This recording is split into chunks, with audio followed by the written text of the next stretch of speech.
So this video that I'm about to record the purpose of it is to respond to a person who was asking me a question in a comment section probably about like 2 weeks ago.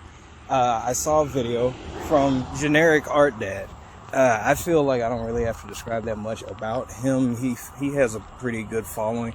If you don't know him, he tends to talk about neurodivergent behaviors and walking people through understanding them through like skits, effectively through like displaying those behaviors. He has a pretty good following. I feel I responded to the comment, or I responded to a video on Instagram, but he's on like TikTok and whatnot too. I think his videos are pretty cool. You should go look into them if you have a chance. Particularly this video that I'm talking about right now and that I commented on a while back. I want to say is about at the moment. It's about 8 videos back through his catalog. It should be in a thumbnail on TikTok anyways that says reading people. And that's what it's about. It's him, this particular skit is him discussing with another person his thought process for determining whether or not there's any value in interacting with another person, particularly whether or not he considers them to be open-minded. And what I pointed out in a comment was that the end of the skit, something that happened at the end of the skit, a reveal that takes place at the end of the skit, is actually really important to understanding why people think why people conclude the things they do when they primarily use cognitive empathy as opposed to emotional empathy. And it's important for people who don't think this way to understand the thought processes of the people who do. So someone apparently responded to that comment asking me to elaborate because supposedly they found it interesting and they wanted me to elaborate on the first 3 sentences of that comment. And life has been pretty damn hectic as of late, but here I am about 2 weeks later, and I'm going to try to really dig into elaborating on what I said for people who, for whatever reason, are so unfortunate to hear the nonsense that I gargle out. Here we go. This is going to be a bit of a spoiler for anyone who has not seen the video. You don't have like some special autism superpower that lets you read people. You're so quick to dismiss people. Well, yeah, I'm just trying to get a read if people are open-minded or not. You can still enjoy someone's company without agreeing on everything. I love disagreeing with people. I just didn't think Gary and Linda were that open-minded. But by the end of it, after this person, and it's kind of important for you to see everything else leading up to the video, so I will go ahead and say, if you are watching this right now and you're interested in what I'm talking about, pause it and go watch Generic Art Dad's video about reading people. Now, for the spoiler, after a good minute or so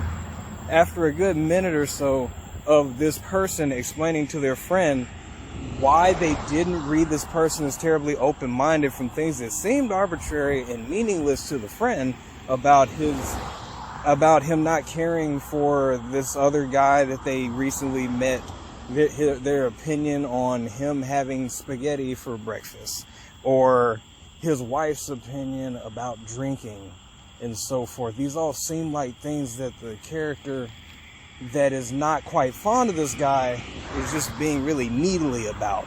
He's being really anal. And this is also clearly being depicted as a character who himself tends to differ from a lot of people who may come across as contrarian. He gets into probably into polite arguments, but arguments nonetheless with people a lot. And his friend is pointing that out to him. It's like, you disagree with people all the time. And this other person, the first person, is pointing out, I'm not saying he shouldn't disagree with me. The problem is how he's responding to things. So the spoiler is that after all of these seemingly arbitrary matters, he just eventually gets frustrated and points out to his friend, you know, this dude's a Nazi, right? Or not, he doesn't just say that the guy's a Nazi, but he does just point out to him, you know, he told me that he doesn't like the Indiana Jones franchise because he doesn't care for how so many movies of this period present World War II Nazis as the bad guy. And his friend is looking at him say this and thinking, well, why didn't you lead with that? And that was the thing that I was referring to when I said the ending of this video is really important to understand how people think when they primarily use cognitive empathy as opposed to emotional empathy. What I was saying is that for many situations like this, a person like this wants to know what the consistent logic is here. Which is, it's such a weird thing about being a person, is that among like neurotypical people, is the inconsistency of desire. Because one of those things that seems inconsistent in our society is the demand for consistency and the lack of concern for it. It seems like people always want to say that something is done by the same logic until it does not necessarily support, and this isn't an accusation of anyone, but at times it doesn't seem to support confirmation biases. But I feel like I'll hear people reason that all the time. It's like, oh, well, since you're saying that, by that logic, or looking for something to be a rubric, a hardline rubric, which I talked about in a recent video about people trying to use hardline rubrics to diagnose other people's mental illnesses and what they are capable of and the ethics around that. People seem to want these hardline rubrics but only in the simplest applications. If at any point it means that they have to think more thoroughly, like in a legal fashion, about precedent or about processes and how consistency deals with processes of collecting data, then it just becomes convoluted to collect data. It becomes convoluted to want to know more about what a specific process is, what a given formula is, why we come to certain conclusions. And this man is literally saying that in that video, that it is not as important what you have concluded, what the result is. I want to know how you came to this conclusion, how you have this ideal. What is your reasoning when you come to those conclusions? And it's important, honestly, for neurotypical people or neurodivergent, whether you actually utilize cognitive empathy or not, it is just important to understand how people come to conclusions, because of how frequently conclusions just change. You can change what a person genuinely believes, like what a person concludes, how they feel about something as their canned response. What you need to be aware of is how they come to their conclusions in the first place, because that's going to prepare you for dealing with and understanding how they can come to better conclusions than what they have before. But that is the thing about cognitive empathy. It is hardline, just logic. It is something that'll definitely prepare you for an interest in at least propositional logic. So, well, I guess I would be explaining about the sentence that says, pointing out, the second sentence, and is that pointing out a probable Nazi is a huge distraction, and what it does is allow for fallacy. It allows for people to draw fallacious conclusions because they're not actually following the formula. They are not following the argument. They are not following the series of propositions to their conclusion. They're making a presumption that a conclusion that seems relevant, not just related, but relevant to predisposed ideas they've already had, must inherently have a cogent argument tied to it. For a person who has a lot of experience with thinking primarily through their cognitive empathy as opposed to their emotional empathy, they're going to be more concerned with that person in a holistic fashion. The person they are observing, they want to know what makes them up. What is their actual thought process? I feel like so often when I talk about cognitive empathy, there's a connotation that comes with that seems definitely, even a connotation for the word computational. There's a connotation of that, because it is heavily computational, but that is associated with being cold. In reality, it's the fucking privilege you have as a Homo sapien. It's something that supposedly most other animals can't do. Assuredly, many of them cannot do this. And you have the opportunity to do this as a human, neurotypical or otherwise. You have the opportunity to observe something more holistically and in a computational fashion, so that whereas we think people will be more open-minded when they're using their emotions, and that you're going to understand a person in a more, I don't know what the fuck you want to call it, spiritual way or some shit like that. The reality is, being able to use consistent and effective processes in observing something is way more likely to give you a thorough examination of a person, if you're doing so effectively. You could also do a shit job of cognitive empathy. You could do a terrible job. Like, the job that the character is doing in that skit is not bad, but I also wouldn't say it was an exceptional level of heterophenomenology. It is not necessarily what a seasoned psychoanalyst would necessarily do in observing someone's behavior.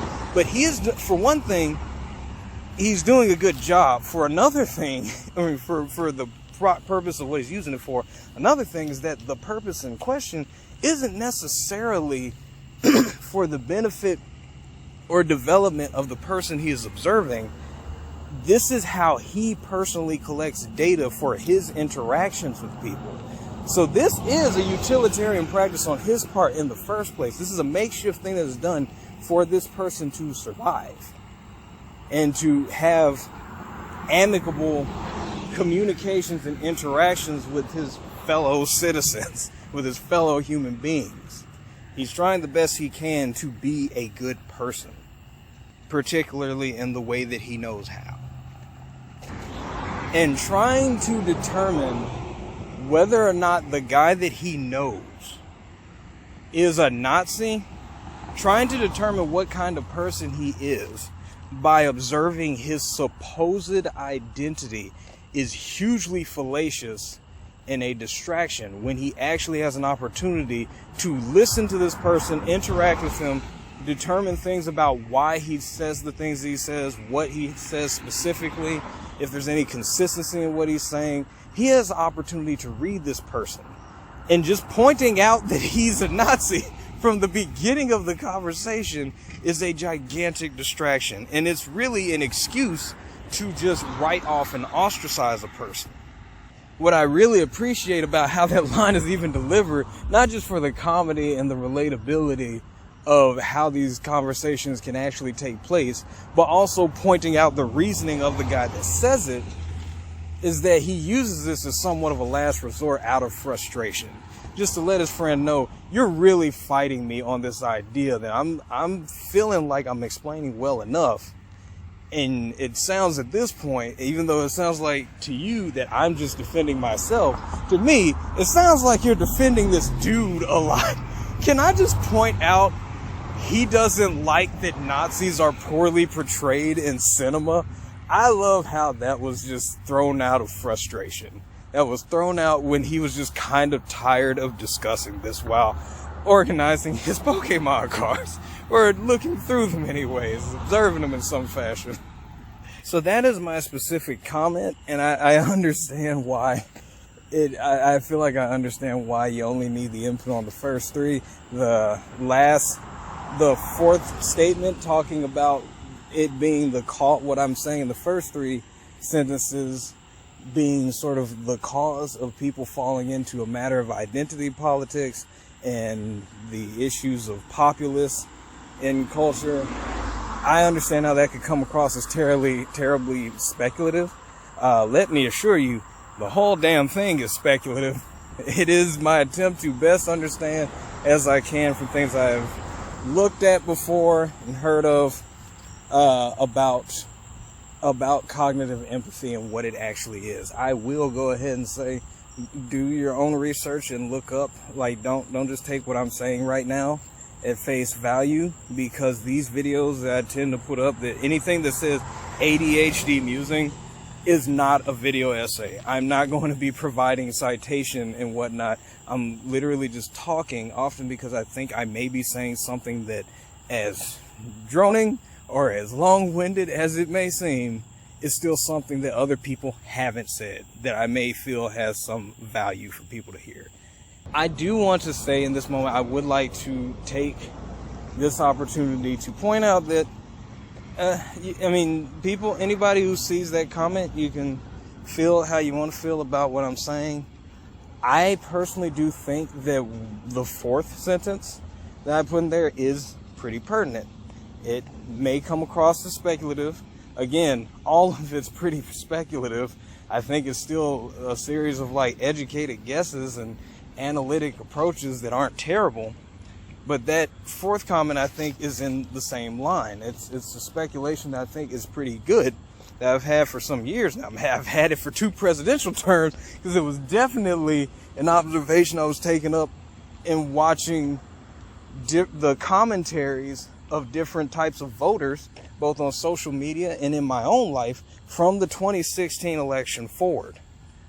Trying to learn in this was a new era for me of observing how people observe politics. I'd been hearing in the decade beforehand how people I personally knew were presenting a commentary on politics, and I felt like I was hearing a greater narrative now, both from injecting so much of social media commentary about politics, learning what I felt was a bit more, getting at a point in my life where I was figuring out a bit more, not just about political science, but about psychology and about personal takes on philosophy or theories that I already understood, and just the general divergence in polarity that came out of the 2016 election moving forward to really reveal a lot of the inner thought that people could not hide anymore.